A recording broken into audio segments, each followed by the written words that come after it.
God dag og rigtig hjertelig velkommen til mit navn, der er Kcaam Karma. Jeg håber, jeres dag den er lige så fabulous som min. Vi er tilbage her i m.fl Dynasty. Vi er løbet over fra deroverfra, og så er jeg løbet herover til, fordi jeg tænkte, det kunne være meget fint lige at prøve at finde ud af, om ikke vi kunne finde os en eller anden, om vi kunne finde os en kone eller sådan. Og over i den by derovre, der var fyldt op med mænd, så det tænkte jeg, det virker sgu nok ikke rigtigt.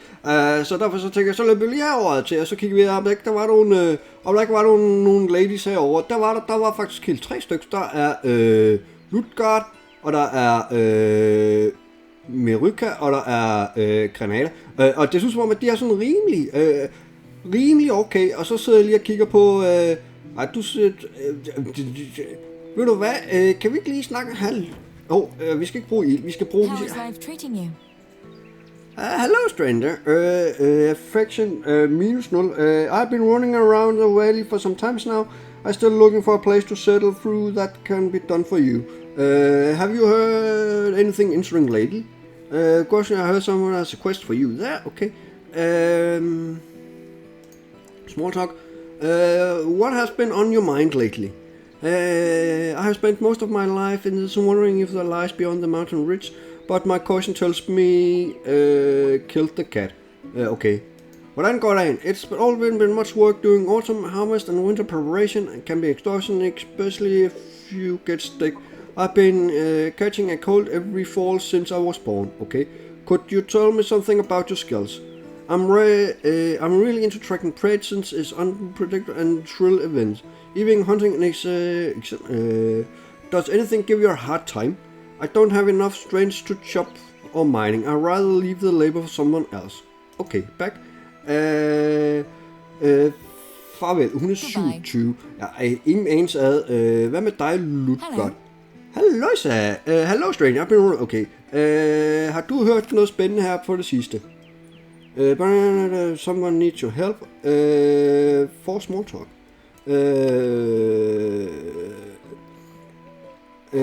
I'd be a cousin one day talking around the clan full of clingy symbol that and the king himself protect you. Imagine that. Hvordan her? My mouth is watering. I thought food to rest and that gathering for winter times. I hope that in our harvest will... Okay. 3. Can you tell me something? Working as a farmer always made me feel important. Without crops, there is no food and people imagining without a living. What does give you a hard time? I feel pick ass. I was born for more suitable task. Okay, back. Hvis vi nu prøver vi romance.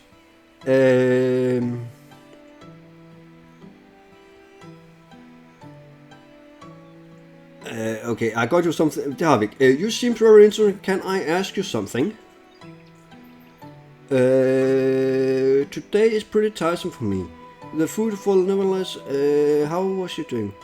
Do you have a favorite recording? Mine's brown. I really don't know why it's always made me feel safe. I love the cushion. What is your favorite food? I love the local cushion. What is your favorite food? I don't know because I'm into okay. Men det så som actually never mind. I'm creating a farm. I'm looking for a good people to join me. Sounds like what I was like. Great cheaters there. Okay, så wow. Wow. Sådan der, så fik vi okay, hvad står der nu der? Enten så mangler vi et hus, ellers ved du hvad, jeg ved ikke om vi kan få hende til bare at sige, at hun skal flytte ind hjemme ved mig. Okay, så derop. Romeo, eller diplomati, eller knowledge. Vi tager den der. Romeo. Kcaam Karma hedder Romeo. I don't know if I need to buy some kind of house. Construct hunt boer fox 0 ud af 3. I. Eller J. Bed om. Sådan der. Construct hunting lodge food boer 100. Okay. Sådan der. status. Hun er ikke så glad, fordi hun mangler både et hus og noget at spise og noget vand og firewood. Men det tænker jeg, og nu er vi jo kommet op på, sådan, så nu er det blevet til en camp, så nu vil vi faktisk bygge 10 bygninger. Det tror jeg faktisk, det kommer til at hjælpe os rimelig hæftigt fremadrettet. But anyways, vi skal opad og se, om vi kan fundet Sobumir. Så skal vi i den her retning her. Eller samme bord. Så vi skal i den her retning. Okay, det skal Crows. Okay, super. Halløjsa, unge mand. Ved du hvad, jeg løber bare lige forbi dig, fordi du er simpelthen for dyr at travel med. For at være helt ærlig.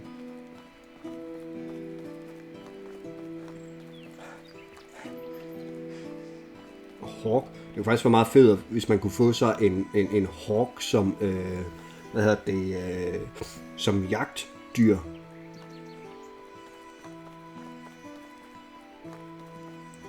Der var endnu en af de her...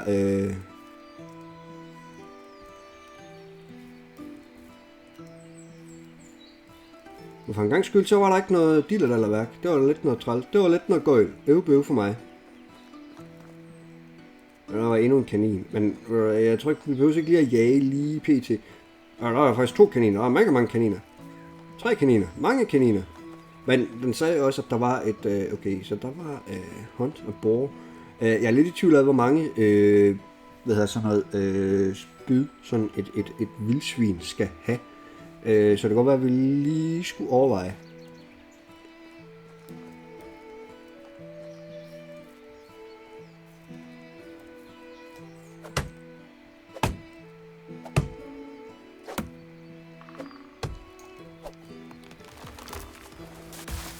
Fordi vi kommer nok ikke til at skal jage med buerpil lige pt. Hvis jeg skal være helt ærlig. Hey, kom her, din djævel. Sådan der. Og så kan vi pakke den der væk, og så siger vi lige Q, og så siger vi lige den der. Og så craft more. Vi kan lave 4 accept.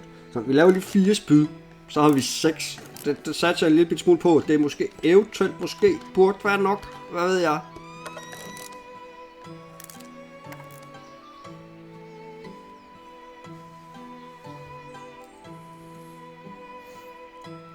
Den er mega fed, den der ting der. Det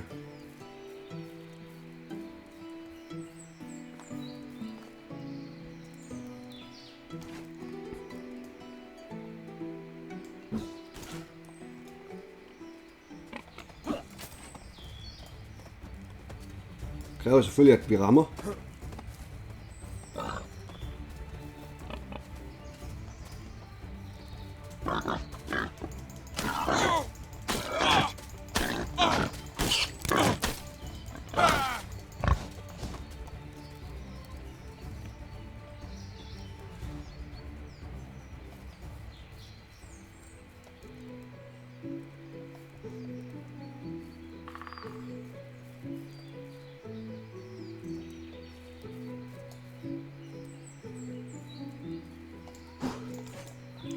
Come on.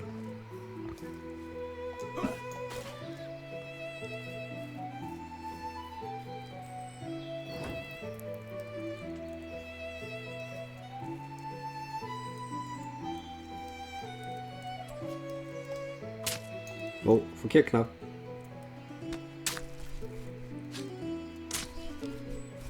Det er meget flimrende. Okay, den kan rimelig meget leder også, sådan en der. Men på den anden side, vi er næsten døde. Vi er næsten døde. Så er det godt, vi har de her. Eller er der nogen, der giver mere health? 3, 2.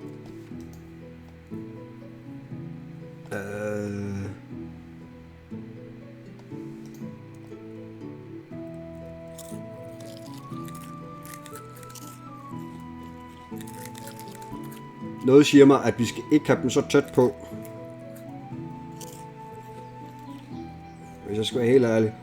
Godt. Nå, men så er vi da en tredjedel vej igennem med hensyn til at jage vildsvin. Oh my god, hvad skal vi nu? Hvor vi... vi er på vej den falske vej, vi skal den der vej der. Okay, så den her vej. Super, vi løber den her vej her. Jeg håber ikke, vi... hvad er det?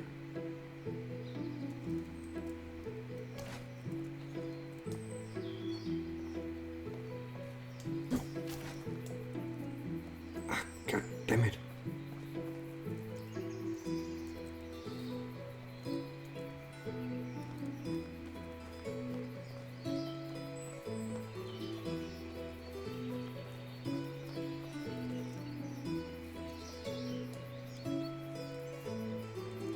Det ligner en lynx eller sådan et eller andet.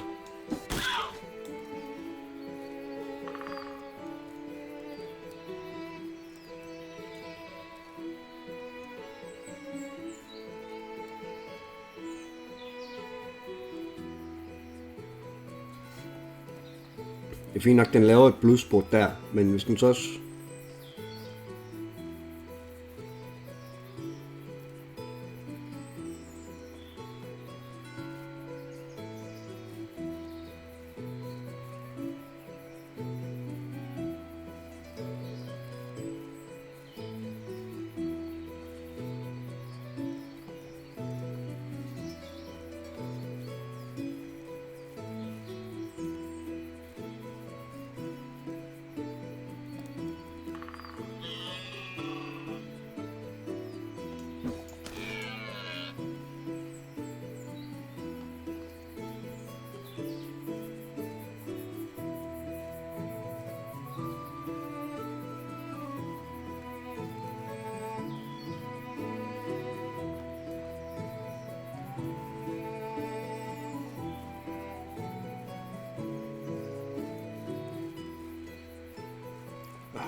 Rimelig sumpet her.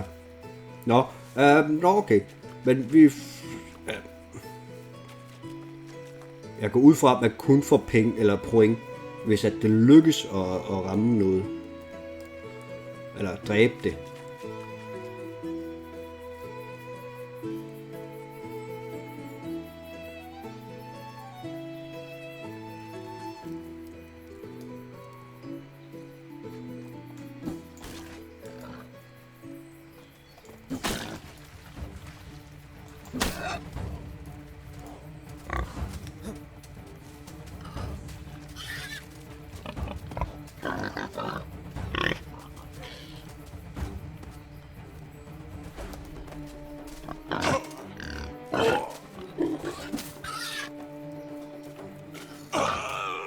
Nej!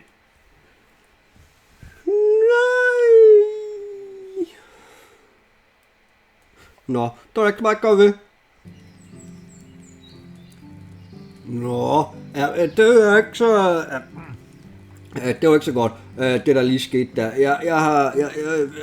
Vi starter tilbage igen, ligesom der hvor vi var, hvor vi har fået inviteret hende der ind i byen. Og så lige umiddelbart, så har jeg lige været ved at sidde og kigge på herinde under management og sådan ting. Og så tænkte jeg, okay, hvis vi nu 100 der, så kan vi klikke på vores, og så kan vi kigge på vores hus. Og så tænkte jeg, at vi kunne open details. Og så tænkte jeg, der var herinde, og så tænkte jeg, at vi kunne tage management assignment. Men vi kan ikke rigtig vælge hende. Så det kunne man ikke rigtigt. Og hvis vi nu trykker... Hvis vi så trykker her... open details. Og så tænkte jeg, okay, hvor kunne vi så eventuelt hen? Og jeg ved ikke, om vi kan putte hende derinde i. Det kunne man så ikke rigtigt. Så vi skal have fundet os et hus til hende. Altså vi skal have bygget et hus. Så åbenbart, så skal vi bygge et hus. Hun kan ikke bare flytte ind hjemme ved mig. Så det er lidt noget gøj. Og så skal vi have... det kan godt være, at vi lige skal lade med at stå med spydet frem. Vi skal se, om vi kan få fundet en samboer. Han er herovre omkring. Vi skal nok ikke stjæle hans stumper her. Så tror jeg, at han var der. Og han har også kun et øje. Eller han har klap for øjet. Halløjsa, samboer. Halløj. Har du tid til at snakke med mig? Halløjsa. I think you're lost, boy. Sorry, I didn't mean to dist. Wait a second. Look me in the eye and stop shivering and crying out loud. Black and blue, you are Lord and family, aren't you? Yes, my name is Rigtige. You must be samboer then. And how do you know that? I was talking with Unighost. He told me that you were part of the reminders as well. Part of what now? The pack, the one with Unighost and Loridan? I never heard this idiotic name in my... Oh, sorry, maybe I made a mistake. We were called the Undying Fist. Now that's a whole lot better name. You're damn right, it is. Because I came up with it. Everyone loved it. No idea why Unighost lied to you about it. I'm sure he must be jealous about your creativity. Of course he was, not only about that. Anyway, I would love to hear some stories about my uncle, past bits altogether. That's amazing coincidence because I would love you to spend my time telling the old tales by a crack lover. Oh, really?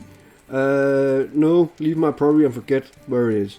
Oh, come on, it only take a moment really. Just tell me, what was my real, did you know the part of the Undying Fist, and what did you expect exactly as a pack? You don't know what we did. Unighost didn't get to that part yet. Alright, but be quiet and try to be less annoying. Where should I begin? Right, it all started when Uridan left his home. He was 18 at the time, I remember correctly. The clever bastard was always too big of a fish for his birthplace, and he knew that. Left as soon as he could.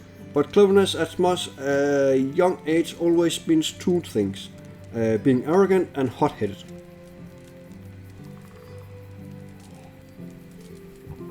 His plan was set out on a big adventure. That's right, pretty detailed. A path like that is paved with skeletons of young idiots, but none of them was Uridan. Either way, he was wandering for days. Days soon turned into weeks, and his rations into dust. He was useless as a hunter, back then at least. So berries and mushroom was all he could get, so obviously he needed some coin. He came across a manor with orphans to waste there seems like an ocean. Uridan managed to find some work there. A week of back-bearing labor had passed. His hands were covered with blisters, skin red from the scorching sun, knees pulsing in pain. I must say you are a really amazing storyteller. I wasn't expecting that. I don't know if this is a very good history. Shut up. You don't want me to finish. That was right. He was extorted from all the strenuous work he'd done. When the lord of the manor, with a smile on his face to collect the payment, his stomach was already full with fantasies and all delicious treats he was dreaming to buy. Now all that was ruined by the hand of the lord, holding a couple of lousy coins. Uridan was furious. That was merely a fraction of the pay he was supposed to acquire. He started shouting at the lord and demanding justice. Present were just flies to the laws, discussing replacement insects, and what do you do with flies? With buzzing too loud. Both of the lord's palms struck Uridan's ears with the strength of an ox. Uridan fell to the ground stunned, and the lord gods threw him out of the manor like garbage, stealing the few pathetic coins while doing so. If I may say, it wasn't until the evening when Uridan regained his hearing, and with it came a feverish thoughts of revenge. Your uncle was quite a capable fighter when I met him 10 years later, but he wasn't back then. He knew the guards would massacre him if only he came close, so he needed to find another way to fulfill his vengeance. Uridan was always ambitious, but that hatred fueled him with nothing before. And what happens next? What came later was me becoming bored of this game. Go away. No, you can't leave me like this. I can do whatever I want, Scram. I have things to do. What things? I'll do them for you. I'll do anything you want. Just the whole story. Yeah. Damn, you're annoying. Please. Nej, det er jeg ikke. See, that's an annoying thing to say. Okay, you can help. Seems I won't get rid of you anyway. Just say what you need to be done, you won't regret it. Here, grab this shovel. It's a piece of crap, but it will do. There are clay deposits behind my house. Go and dig up some clay for me. Clay? What's your present meaning? And you have a pottery addiction or something? First of all, I don't need to explain myself to you, kid. Secondly, it's for medical purpose, and that's the answer that will fully satisfy you. Got it? Whatever you say. Jesus Christ. Okay, så vi skal dække op af clay deposit 2 og 5 clay. Og nu er det blevet mega meget mørkt, så nu kan vi ikke se en dal, fordi det er blevet midt om natten. Crap. Så er det godt, at vi har en torch. Og så skal vi lige se, at så burde... Altså, jeg har jo ikke taget nogen skov med. Du kan lige være på trætal. Sådan der. 3. Men vi kan ikke grave, samtidig med, at vi har vores torch frem. Så vi tager lige torchen. Så finder vi lige fundet det der clay der. Eller, vi skal lige først lige fundet ud af den her yard. Der var hullet i hegnet. Fordi jeg mener ikke, vi kan hoppe.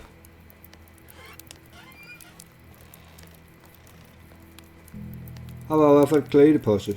Okay, så vi clay deposit var.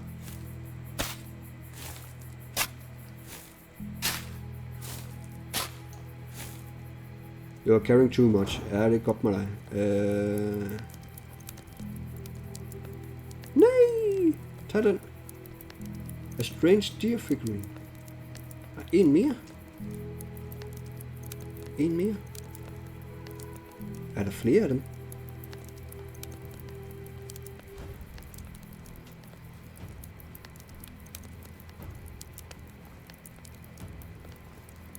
Nå, det var slet ikke dem, vi kom for at lede efter. Ja,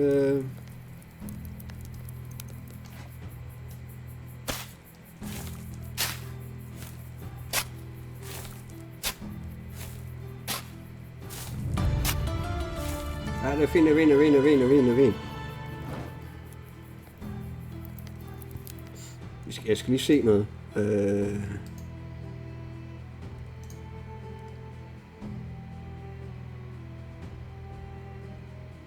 Who might have created these? Det var meget fint. Det var meget fedt. Jeg ville ønske, at jeg kunne snitte sådan.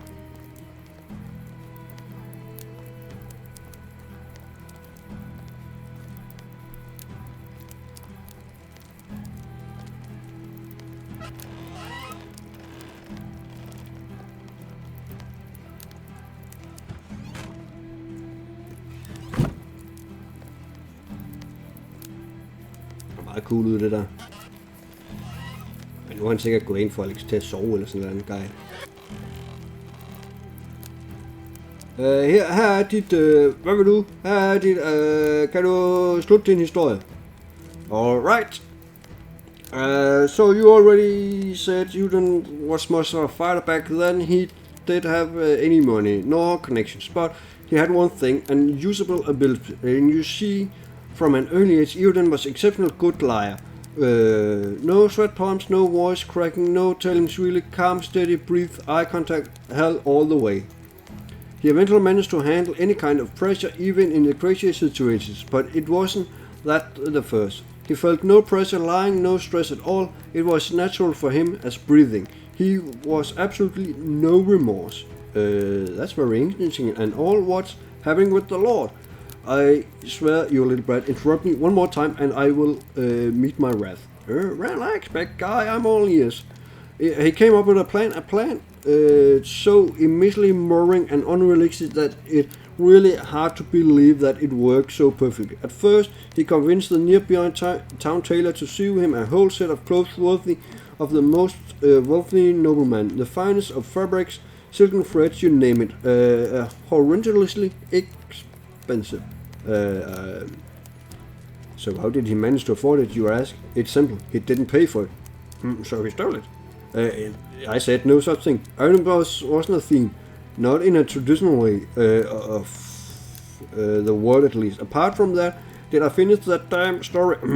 While wearing his new clothes, he traveled to the castle of the kings of Rome and entered it. Okay, now I know you're making all up. That's impossible. You're absolutely right, it is. It's mad even to consider trying to pull that off. But even he just walked straight in. I don't blame you for doubting me. Damn, I would have been the first to doubt a thing like that. If I didn't see him doing. In 100 times later, my own eyes. Anyways, he walked right into the castle, and once he was there, he followed through with his plan, which was beating his wife. Whose wife? The king's wife. So the queen? Indeed. So let me get this straight. The plan was to get into the castle and lay with the queen. Exactly that. You were right. That's the most absurd, idiotic plan I have ever heard of. I told you, but it worked like a charm. I still don't get it. What worked? What was he accomplished by that? After lovemaking, he dressed up, deliberately leaving his undergarments on the bedside, and told the queen he will be right back with some refreshments. But he went to one of the king's guard and told him that he saw the queen with a company of a strange man sneaking into his chamber. The guard restrained and witnessed the queen naked in the bed with the man's clothes right next to him. A loyal servant, the guard reported the matter directly to Kcaam, who, as you can probably imagine, became furious to say at least. He couldn't really punish the wife, that wouldn't be bad for his reputation, but he could pursue her lover. Unfortunately for him, at this point Eoden was long gone from the castle, riding a beautiful bay mare he borrowed from the stable in the sunset. I still don't get it. You see, the king didn't catch the filthy seducer, but it didn't mean he could track him down to Finland. To do so, the only tag he could follow was the thing that Eoden left, except his undergarment and precious memory from the queen. His name, not his real name of course, the name he used to entreat himself to the king was the Lord of the Acces. Precisely, now you get it.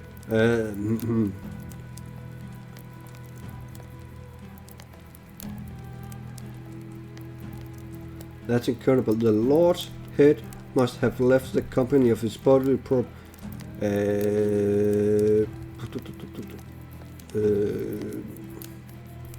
Didn't that get the Lord hanged? That seems a bit extreme.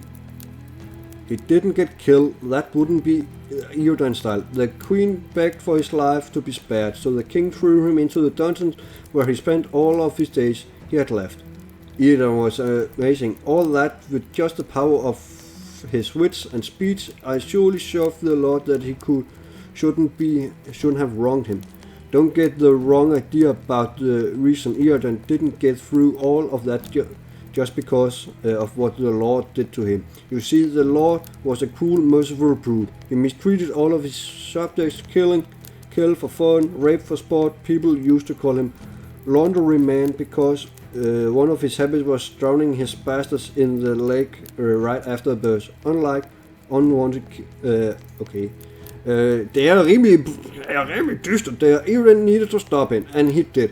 And that was not the end of the story. After the Lord's capture, someone had to take his place. He didn't have any rightful successes, but then, with an uncanny, perfectly timing, came a distant cousin of the Lord, a charming young man with two different eyes. You have to be kidding me. He easily acquired all possession of his sense of reality, but Eoden didn't accept any of that. Not from him, so he took only 3 bags of coins from the treasury and left everything else in the hand of the presents. They were elated. He still probably worshipped there. I can tell you one and more things. Why 3 bags, you might ask? Yeah, that's easy. One for the tailor, another for the stableman he took the horse from, and the last one for himself. That was exactly the amount of coins he was rightfully supposed to earn from his work at the Acces. I told you that Eoden wasn't a thief, and that wasn't it. He mounted his beautiful mother and left the rebel continue his adventures. At least that's where the story he used to tell us. So something of that may be true at all. But that's just how it was with Eoden. Now I understand that you and Urgus were failed. I can't believe that you're talking about my uncle. My mother used to portray him as a simple, merchant, successful, but normal mortal. Yeah, I was wondering if he actually was mortal many times. Well, now we know. But wait, you didn't tell me what supposed of the lying fist. Oh, I thought it would be an obvious now. One day, Eoden's mission was born. He knew that the spoiled, rotten elites that were scattered all around the world, drained life and distance from the hard-working simple people, and that he was capable of stopping them, to the extent at least. So exactly what he started doing, overthrowing corrupt lords and giving back to the common. He sounds like a hero, a true hero. Well, it wasn't like, I guess you could say that. So, how did you join the pack? Euron was working solely until he met Unigos. The red agile fingers could work where Euron didn't, and they needed someone with a talent they were lacking, like strength, manliness, bravery, independence, challenge, intrigue. Okay, I get the picture. So they recruited the best there were. I was between jobs at the time, so I gave them a chance, and finally the pack started to really make it different. But I don't like to brag. Oh, I noticed humble to the bone. Thank you for noticing. People at my level don't need to boast about their skills. Just like the sun doesn't need to prove its bright. Anyhow, I already spoke more words to you than I did the last 5 years to Edinburgh, so it's time for you to go, and preferably don't come back ever. It was a great pleasure to meet a true hero. I don't care. Leave now, and in return for giving away my location, deliver this delicious meal for Unigos. It is for favorite and knuckle sandwich. I don't want to hit him in the face. Did I stutter? No, sir, of course. I'm on my way, sir. Okay. Deliver a knuckle sandwich to Unigos. Okay, så skal vi vel bare hjem her igen. Jesus Christ, der er meget løbende omkring. But anyways, det var rimelig meget læsning og alt muligt andet gejl, og nu er det blevet mega meget mørkt. Så nu skal jeg se, om jeg kan finde tilbage igen. Og jeg ved, at på den her strækning her, der tror jeg nok, at der er ulve og sådan nogle ting, jeg sagde. Jeg tror nok, det er ulv. Wolves. Så der skal vi skal lige være opmærksomme, når vi går den der retning der. Det var en lynx, vi har fundet derovre. But anyways, jeg skal se, om ikke jeg kan finde tilbage igen, fordi nu er det jo midt om natten og alt muligt andet gejl. Og det er mega meget mørkt. Så det er jo rimelig træls.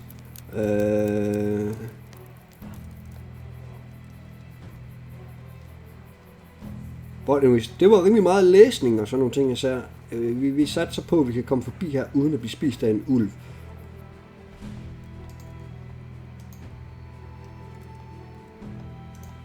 Så vi gemmer lige her, fordi det vil være træls, så skal... Jeg ved ikke om den...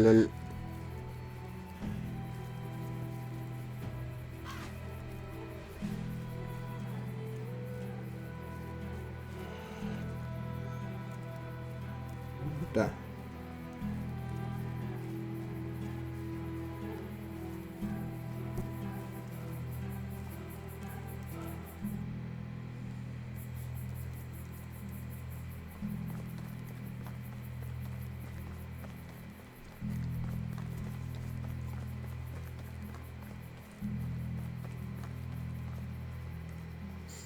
White-tailed eagle, det må jo næsten være den der.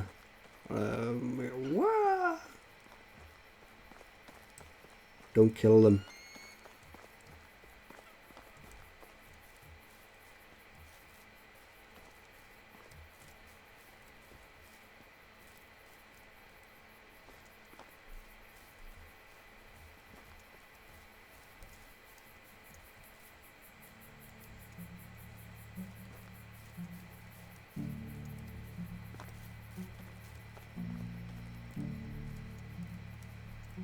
Et waterskin, ja tak. Og hvad er det? Meat? Cool.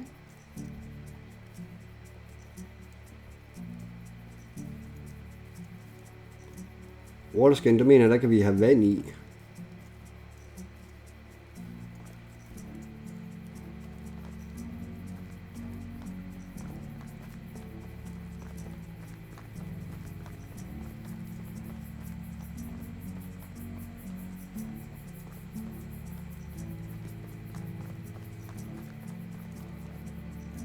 Nej.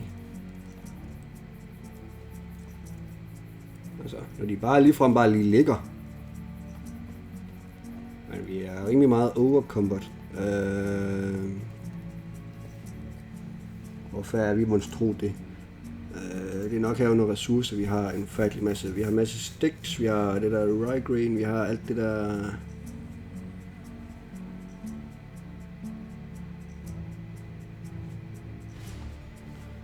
Hvad kan vi bygge ud af de der logs der?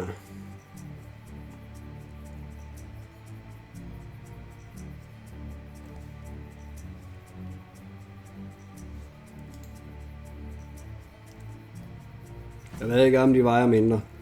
Men vi skal bruge firewood herop til, så jeg tænker at det kunne måske være en fin nok mening, måske eventuelt lige at gøre det.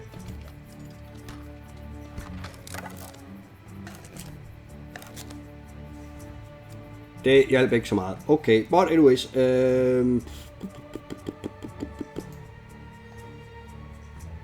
Vi har også rimelig mange spyd, ikke? Så det hjælper selvfølgelig ikke så meget på det.